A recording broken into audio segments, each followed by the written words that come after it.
내가 아버지께 구하겠으니 그가 또 다른 보혜사를 너희에게 주사 영원토록 너희와 함께 있게 하리니 그는 진리의 영이라. 세상은 능히 그를 받지 못하나니 이는 그를 보지도 못하고 알지도 못함이라. 그러나 너희는 그를 아나니 그는 너희와 함께 거하심이요 또 너희 속에 계시겠음이라. 내가 너희를 고아와 같이 버려두지 아니하고 너희에게로 오리라. 조금 있으면 세상은 다시 나를 보지 못할 것이로되 너희는 나를 보리니 이는 내가 살아있고 너희도 살아있겠음이라. 그 날에는 내가 아버지 안에 너희가 내 안에 내가 너희 안에 있는 것을 너희가 알리라. 아멘. 오늘 설교 본문 말씀 창세기 12장 10절에서 20절까지의 말씀을 우리 한 절씩 교독하겠습니다. 그 땅에 기근이 들었으므로 아브람이 애굽에 거류하려고 그리로 내려갔으니 이는 그 땅에 기근이 심하였음이라.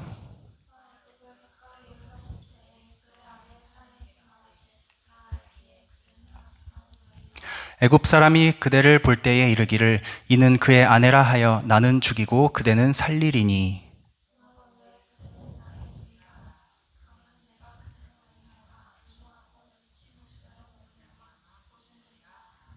아브람이 애굽에 이르렀을 때에 애굽 사람들이 그 여인이 심히 아리따움을 보았고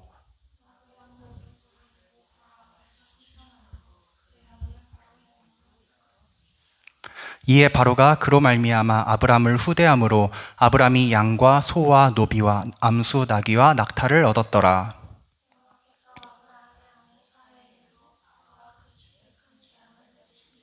바로가 아브람을 불러서 이르되 내가 어찌하여 나에게 이렇게 행하였느냐? 내가 어찌하여 그를 내 아내라고 내게 말하지 아니하였느냐?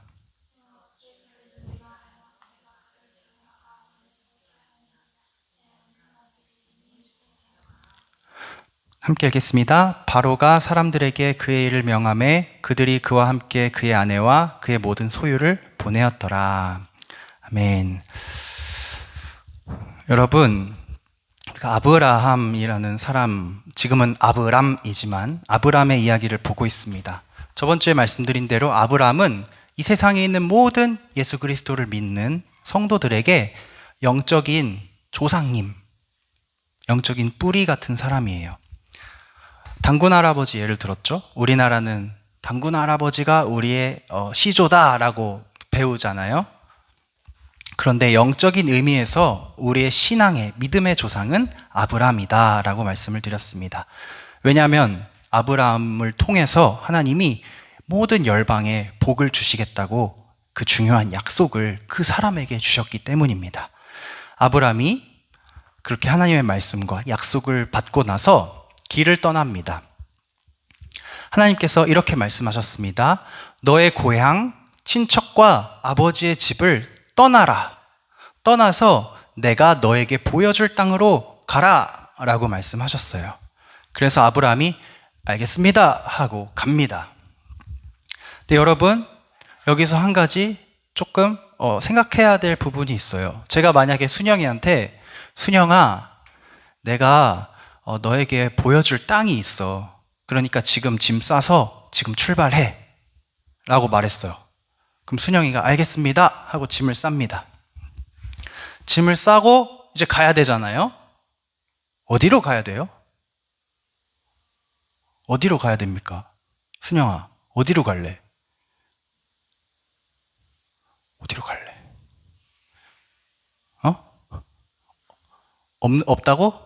가라고 하셨잖아. 그럼 가야 되잖아. 어디로 갈 거야? 모르겠죠? 이게 정답이에요. 박수 쳐주세요, 여러분. 하나님께서 어디로 가라고 이렇게 목적지를 내비게이션 찍듯이 안 찍어주셨어요. 왜냐하면 내가 보여준 땅으로 가라고 한 게 아니라 내가 보여줄 땅으로 가라라고 하셨기 때문에.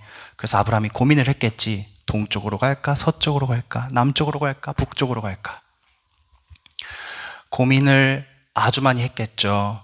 그런데 여러분, 감사하게도 아브라함의 마음과 생각 속에는 이미 내가 뭔가 가야 할 것만 같은 곳, 목적지가 있었어. 마음속에 자리를 잡고 있었어. 어떤 한 곳이. 그게 어디냐? 바로 가나안이라는 곳이었습니다. 여러분 성경책을 나눠서 가져가 봅시다. 성경책 주양이 오른쪽에 있어요. 창세기 11장을 한번 펴볼까요?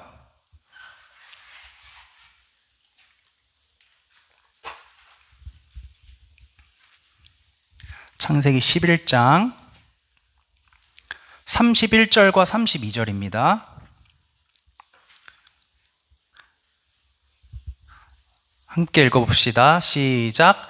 데라가 그 아들 아브람과 하란의 아들인 그의 손자 롯과 그의 며느리 아브람의 아내 사레를 데리고 갈대아인의 우르를 떠나 가나안 땅으로 가고자 하더니 하란에 이르러 거기 거류하였으며 데라는 나이가 205세가 되어 하란에서 죽었더라. 여러분, 아브람의 아버지 이름이 데라예요. 근데 데라가 아브람이랑 아브람 아내 사레랑 아브람 조카 롯이랑 이렇게 몇 사람을 데리고 가나안으로 갔어. 왜인지는 성경에 나와 있지 않은데 데라가 그냥 집을 떠나고 싶었나 봐. 집을 떠나서 가나안 땅으로 가자 해서 아브람을 데리고 갑니다. 그런데 가는 도중에 무슨 일이 있었는지 모르겠지만 하란이라는 곳에 멈춘 거야. 원래 목적지가 어디였다고요? 제이야? 가나안. 오케이. 가나안이었는데 중간에 하란이란 곳에서 멈춘 거야. 그리고 아버지가 거기서 죽었어. 데라가 죽었어. 이 모든 여행을 이끌었던 아버지가 죽었어. 그 상황에 이제 아브라함이 하나님을 만난 거거든요.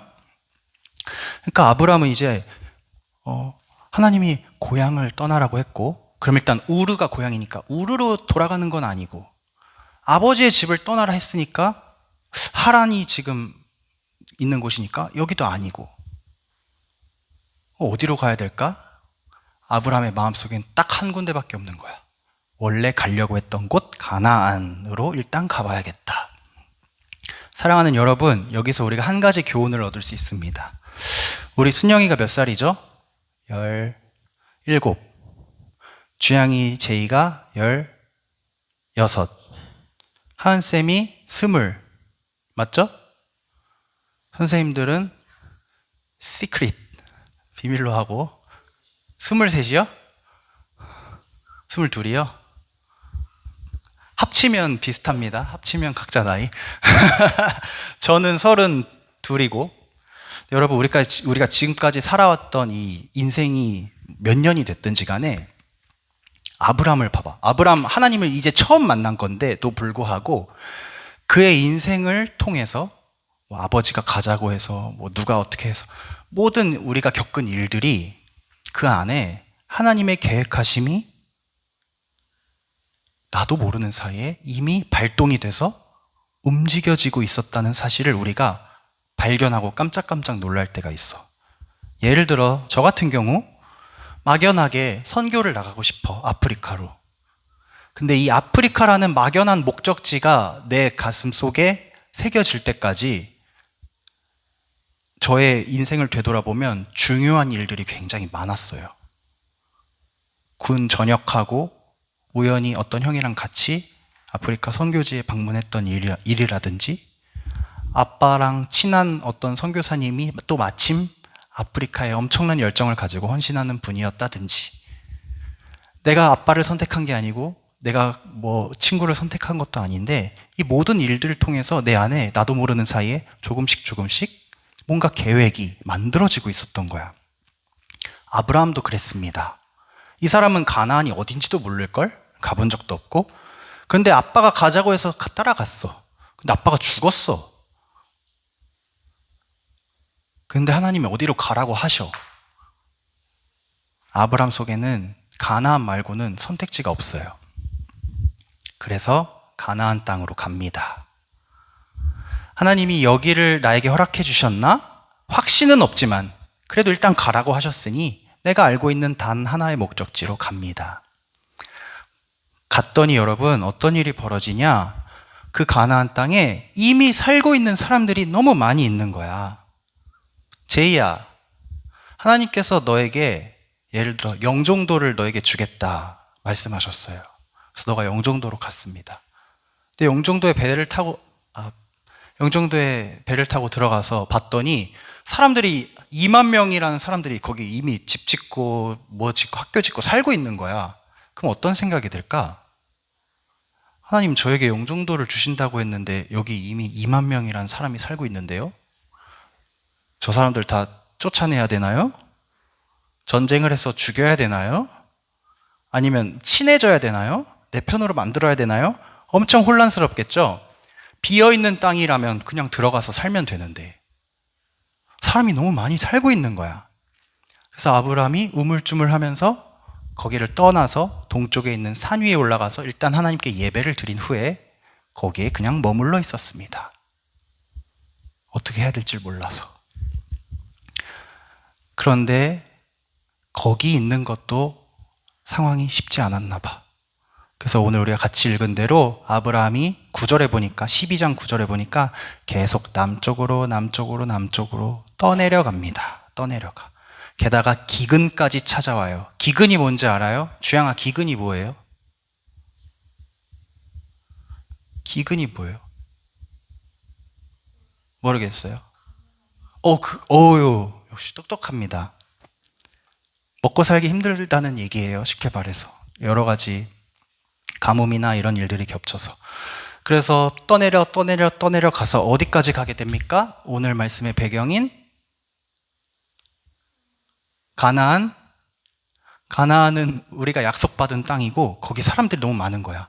그래서 거기를 떠나서 지금 떠내려 가서 어디까지 왔냐면 애굽까지 온 거야. 애굽이 어디예요, 순영아? 애굽이 어디야? 우리 출애굽기 이집트 왕자 봤잖아. 애굽이 어디죠? 우리 요즘 말로 애굽이 어디예요? 어떤 나라 이름인데. 모세가 어디서 사람들을 끌어냈죠? 어떤 나라에서? 응? 이집트! 박수! 애굽은 이집트예요.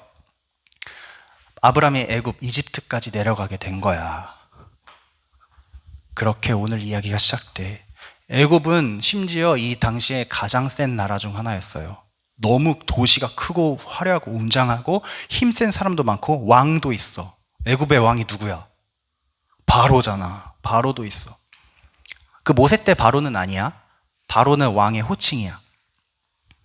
그래서 아브라함이 지금 딱 애굽 앞에 도착을 했는데 걱정이 되는 거예요. 왜냐하면 애굽에서 아브라함은 외국인이잖아. 외부인이잖아. 생각을 해봐.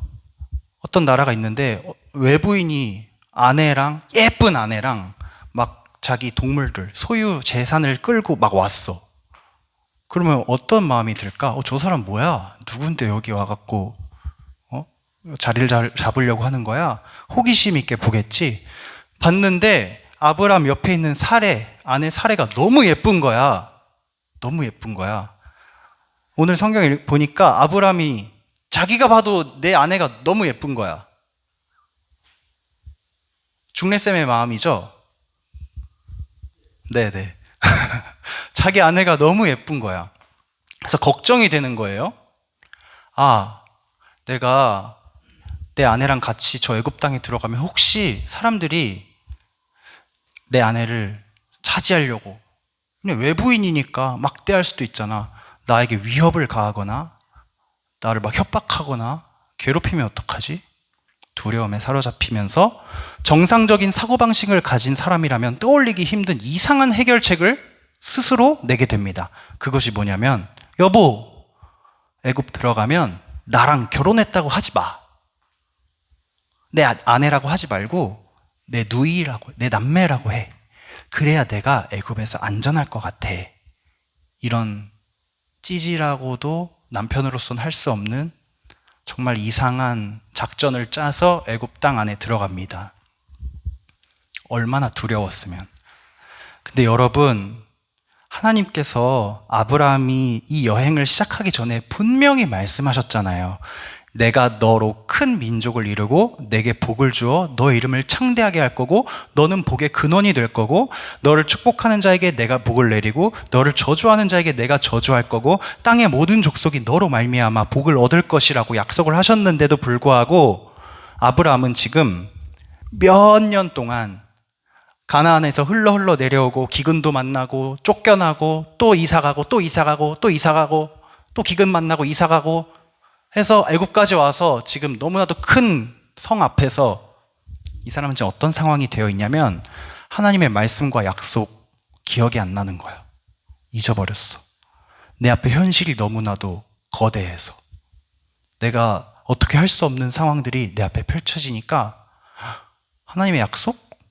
생각도 안 나. 하나님의 축복? 믿을 수 없어. 일단 여기서 내가 살아남아야겠다. 내 아내를 뺏길 수 없고, 아니 뺏겨도 돼. 내 목숨을 빼앗길 수 없다. 그렇게 애굽으로 들어갑니다. 아니나 다를까 애굽에 들어가자마자 사람들이 사례를 보고 수근수근합니다. 야야야 저거 봐. 외국 여자가 왔는데 진짜 예뻐. 그리고 저 아브람이란 사람이 저 이쁜 여자의 형제래, 형제. 둘이 남매래. 근데 재산이 좀 있네? 막 소유를 끌고 왔네? 이 소문이 바로에게까지 들렸고 바로는 명령합니다. 사례를 나의 왕궁으로 데리고 와라. 그래서 사례가 바로의 왕궁에 들어가게 됩니다. 여러분, 아브라함의 아내 사례가 이제 바로의 아내가 되는 건 시간 문제예요. 왕궁에 들어갔잖아. 바로가 아브라함에게 선물을 막 쏟아줍니다. 아름다운 누이를 이곳으로 데려와줘서 고맙습니다 하면서 선물을 막 줍니다. 양도 줘, 소도 줘, 노비도 주고 나귀도 주고 낙타도 줬습니다. 아브라함의 마음이 어땠을까요? 이 선물들을 받으면서 기뻤을까요? 아니면 어땠을까 기분이? 자기가 낸 아이디어잖아. 내 아내를 아내라고 하지 않고 누이라고 해서 내 목숨을 살리는 거 자기 작전이잖아. 그대로 착착착 진행이 되고 있어. 게다가 선물까지 막 받은 거야. 어땠을까 아브라함의 마음이? 여러분, 우리는 너무나도 연약하기 때문에 하나님의 약속을 정말 붙들지 않으면 다 아브라함처럼 살 수밖에 없습니다. 사람은 겁쟁이에요. 겁쟁이. 진짜 겁쟁이야. 모든 사람은. 아무리 자신이 있는 사람, 자존감 높은 사람, 힘센 사람, 돈 많은 사람, 그 누구도 내가 감당할 수 없는 현실이 닥치면 겁쟁이가 됩니다. 그래서 여러분, 하나님이 우리에게 주신 좋은 기능 중에 하나가 뭐냐면 두려움이라는 감정이 우리 안에 있어. 이건 우리가 학습하는 게 아니야. 이럴 땐 두려워해야 됩니다. 이렇게 알려주는 게 아니라 우리의 본능 중에는 두려움이란 감정이 있습니다. 이것은 원래 좋은 거예요. 예를 들어서 내가 15층 건물 위에 있어요. 거기서 뭐 이렇게 막 친구들이랑 놀다가 엄마한테 전화가 온 거야. 그래서 베란다로 가서 베란다 문을 닫고 조용히 통화를 해야 되니까 엄마랑 전화를 하는 중에 난간 옆을 쓱 그냥 본 거야. 15층 건물에서 저기 밑에 땅바닥이 보여. 그러면 무서워요, 안 무서워요? 무섭죠? 왜 무서워요? 높은 곳에 올라가면? 여기서 조심해야 된다고. 떨어지면 죽으니까. 이렇게 높은 곳에서는 조심조심 행동해야 한다고 우리에게 위험을 알려주기 위해서 높은 곳을 무서워하고 두려워하는 그런 마음이 있는 거야, 우리에게. 이것은 배운 게 아니야. 공부해서 아는 게 아니야. 우리 본능 속에 있는 거야. 이런 두려움이 우리 안에 있는데 문제는 거짓된 두려움이 우리 안에 너무 많아요. 두려워해야 할 것을 두려워하지 못하고 안 두려워해도 될 것을 두려워하는 마음이 우리 안에 이것은 학습된 거야. 본능적인 게 아니야. 이런 겁니다. 아브라함이 애굽의 성읍 앞에서 두려워하는 마음, 이것은 사탄이 하나님의 약속, 하나님의 말씀보다 세상의 눈에 보이는 현실적인 어려움을 더 크게 보게 만들려고 우리에게 자꾸자꾸 심어주는 두려움이에요. 그거를 거절하지 않고 계속 받잖아요? 그러면 이 두려움이 결국 하나님의 약속을 잡아먹는 거야, 우리 안에서. 그럼 나는 현실적인 선택만 계속 하는 거야, 이렇게. 내 사랑하는 아내를 아내라고 하지 않고 누이라고 하는 이런 선택을 하게 됩니다. 하나님이 이런 아브람을 보시고 얼마나 마음이 아프셨을까? 정말 이 세상에 태어난 사람들 중에 거의 제일 좋은 복을 쏟아주셨는데, 그 약속을 쏟아주셨는데 그걸 받은 사람이 바로에 대한 두려움 때문에, 인간 왕에 대한 두려움 때문에 하나님이 주신 약속과 말씀을 다 잊어버리고 지금 막 아내도 막 넘겨 이런 상황. 여러분, 너무 감사한 것은 우리가 이렇게 겁쟁이임에도 불구하고 하나님은 우리가 겁쟁이든 말든, 우리가 어떤 사람이든 말든 하나님이 약속하신 것은 하나님의 방법으로 다 이루세요. 다, 전부, 온전히. 다만 하나님이 우리에게 원하시는 것은 뭐냐면, 하나님의 그 원대하고 위대한 계획에 너희도 함께 참여함으로 말미암아 나의 영광을 너희도 같이 누려보지 않을래? 선물을 주고 싶으신 거야, 우리에게. 저는 가끔 이런 생각을 해요. 하나님은 위대하신 분이고 전지전능하신 분인데 하나님의 계획을 하나님이 그냥 스스로 이루시면 되잖아요. 왜 겁쟁이인 우리랑 같이 자꾸 뭔가를 이루려고 하세요? 왜 자꾸 나에게 찾아오셔서 말씀하시고 뭔가를 막 설득하시고 이거 해볼래, 저거 해볼래? 요구를 왜 하시는 거예요, 도대체? 하나님 혼자 할 수 있으면서.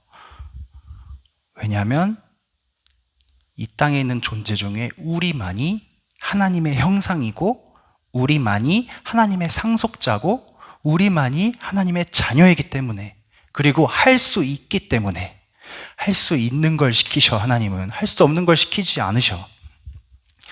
우리가 평범한 우리의 하나님 없는 인생을 통해서 도달할 수 있는 최고의 행복이 여기라고 하면, 최고의 영광이 여기라고 하면, 하나님이 생각하시는 행복과 영광의 수준은 저기 하늘에 있어.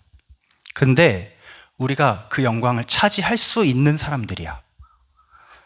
그런데 자꾸 땅의 문제에 눈을 돌리다 보면 하늘을 보지 못하고 이 수준에 머물러 있는 거야.